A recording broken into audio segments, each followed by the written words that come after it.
कमलापुर गांव में कमला भूतनी का आतंक छाया था। वो जब भी किसी नई दुल्हन को देखती तो उस पर सवार हो जाती थी और बाद में उसके पूरे परिवार को एक एक करके मारकर खा जाती थी। उसकी डरावनी कहानियां पूरे गांव में बच्चा बच्चा जानता था। अब आगे। काली अंधेरी रात में एक जंगल के रास्ते से 4 गाड़ियां जा रही होती हैं, जिसमें से एक दुल्हा दुल्हन की सजी हुई कार भी होती है। सब लोग हंसी मजाक करते हुए जा रहे होते हैं। तभी अचानक रोली को बहुत तेज प्यास लगने लगती है और वो अपने पति से कहती है, सुनिए, मुझे बहुत तेज प्यास लग रही है। क्या हुआ? क्या कुछ कहा तुमने? मुझे बहुत तेज प्यास लग रही है। थोड़ी देर रुक जाओ, घर बस 1 घंटे की दूरी पर है। घर चलकर पानी पी लेना, और वैसे भी इस जंगल में कहां पानी मिलेगा। ठीक है। रोली को कार की खिड़की से जंगल के रास्ते में एक कुआं दिखाई देता है। वो राकेश से कार रुकवाकर पानी लाने को कहती है। राकेश अब कार रुकवाकर कुएं से पानी लाने जाता है, लेकिन रोली से प्यास बर्दाश्त नहीं होती और वो भी उसके पीछे जाती है। अरे तुम कार से नीचे क्यों उतरी? क्या तुम्हें पता नहीं है कि यह जगह सेफ नहीं है?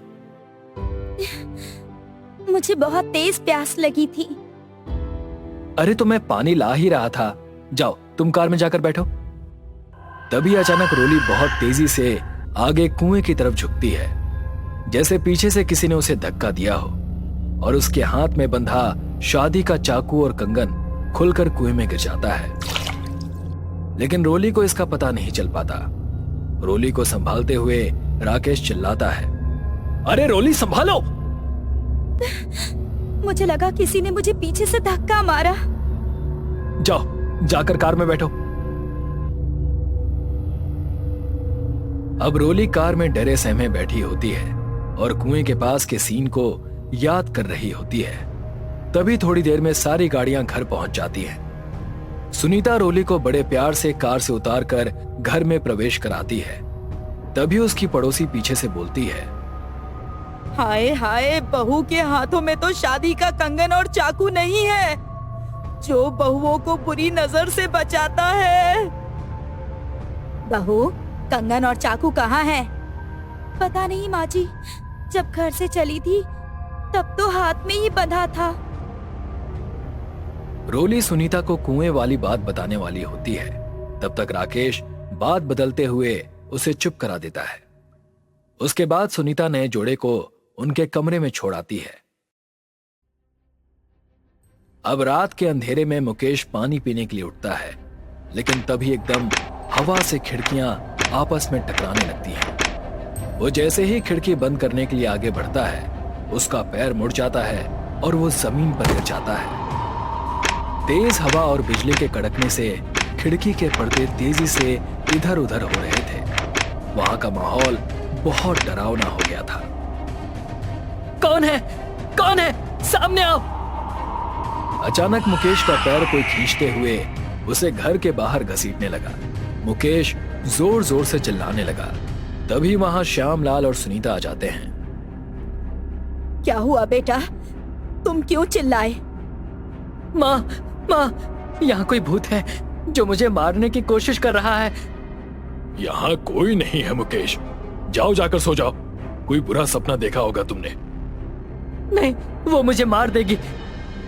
श्यामलाल मुकेश को समझाकर सोने चला गया। अब सुनीता मुकेश से कहती है, चल तू मेरे साथ, मेरे कमरे में चलकर सो।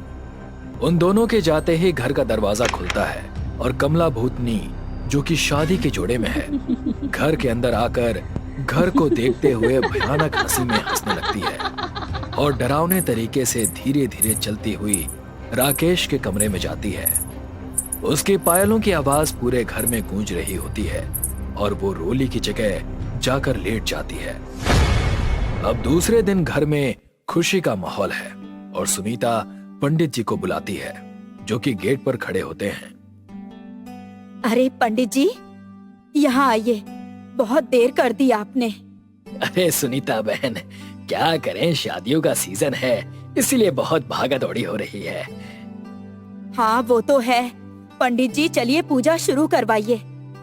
हाँ हाँ, नई बहू को बुलाइए। पूजा उसके हाथ से ही होगी और मुहूर्त का समय निकलता जा रहा है। सुनीता अब रोली को लेकर आती है, लेकिन रोली बहुत ही अजीब तरीके से चलकर आती है और पूजा में बैठने से मना कर रही होती है। क्या हुआ बहू? जल्दी चलो, पूजा का समय निकल रहा है। माँ, मैं पूजा नहीं करूंगी, मेरी तबीयत ठीक नहीं लग रही। अरे ये जरूरी पूजा है बहू, और हमारे घर का रिवाज है कि नई बहू के हाथ से ही ये पूजा करवाई जाती है। सुनीता की बात सुनकर रोली को बहुत गुस्सा आने लगता है और उसकी आंखें लाल हो जाती हैं। और तभी वो घूंघट के अंदर से फूंक मारती है और अचानक तेज आंधी के साथ काली घटा छा जाती है और मंदिर के पास रखा सारा सामान गिरने लगता है और हवा में उड़ जाता है। घर के सारे लोग इधर उधर दीवार का सहारा ढूंढने लगते हैं। ये देखते ही पंडित चिल्लाने लगता है, अनर्थ, घोर अनर्थ। क्या हुआ पंडित जी, आप ऐसे क्यों बोल रहे हो?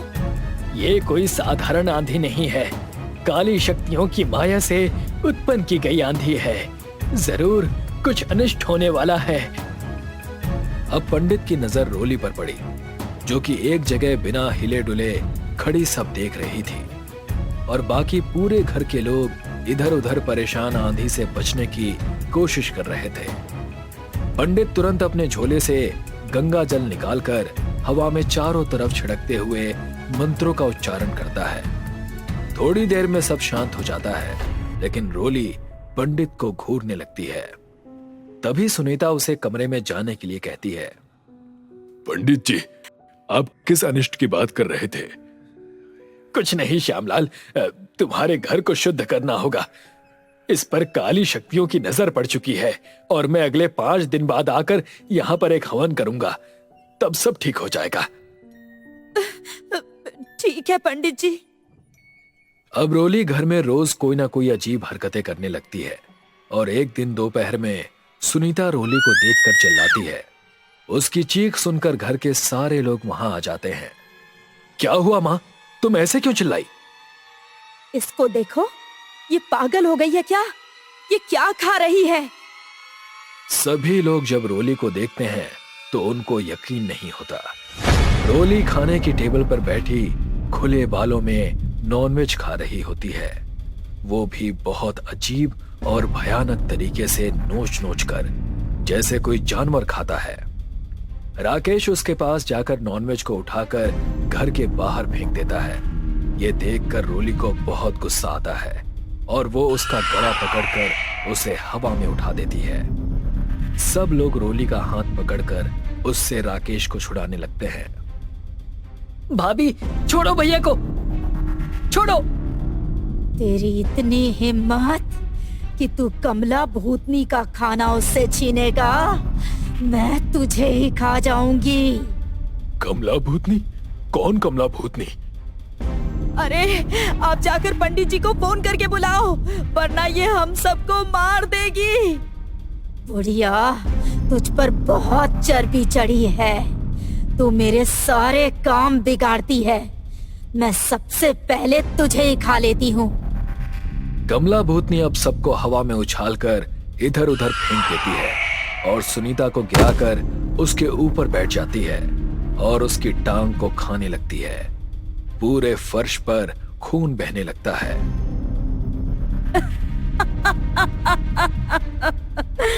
अरे वाह बुढ़िया, तेरी जुबान भले ही कड़वी है, लेकिन तेरा मांस बहुत स्वादिष्ट है। राकेश कमला भूतनी को इस तरह से जब अपनी माँ का पैर खाते हुए देखता है तो गुस्से से बौखला जाता है और लोहे की सरिया लाकर उससे भूतनी के ऊपर हमला बोल देता है। तब तक पंडित जी भी आ जाते हैं। वो मुकेश को कमला भूतनी को पकड़ने के लिए कहते हैं और श्यामलाल के साथ मिलकर हवन की तैयारी कर लेते हैं। सुनो, तुम दोनों कमला भूतनी को पकड़कर यहाँ इस गोल घेरे में बैठे रहना और इसे यहाँ से उठने मत देना।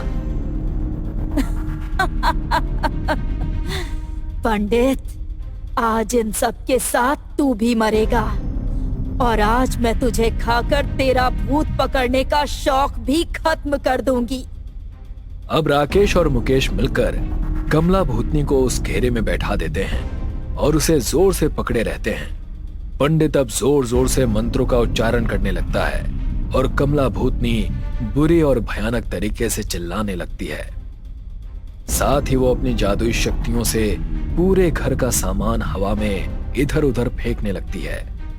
थोड़ी देर बाद अचानक कमला भूतनी शांत हो जाती है और उसका रूप बदलकर वापस वो रोली बन जाती है।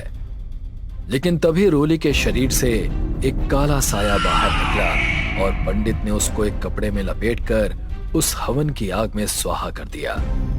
राकेश, आज से ये कमला भूतनी किसी को नहीं सताएगी क्योंकि मैंने इसकी आत्मा को हवन कुंड में स्वाहा कर दिया है।